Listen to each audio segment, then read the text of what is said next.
საქართველოს შინაგან საქმეთა სამინისტრომ შეიმუშავა საკანონმდებლო ცვლილებათა პაკეტი, რომლის მთავარ მიზანს საგზაო წესების მაქსიმალურად უზრუნველყოფა და საგზაო სატრანსპორტო შემთხვევების პრევენცია წარმოადგენს.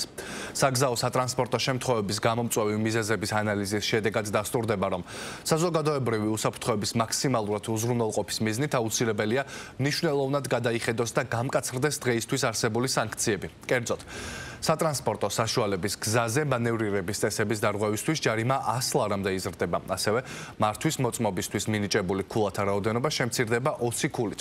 50-დან 100 ლარამდე იზრდება სანქცია 15 კმ/სთ-ზე მეტი, მაგრამ არა უმეტეს 40 კმ/სთ-ის სიჩქარის გადაჭარბებისთვის.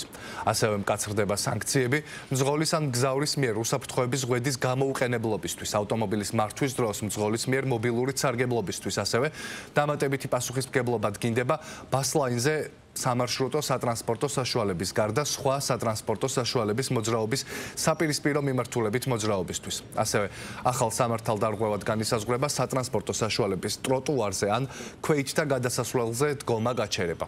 აღნიშნული საკანონმდებლო ცვლილებათა პაკეტი საქართველოს პარლამენტს უკვე წარადგინა.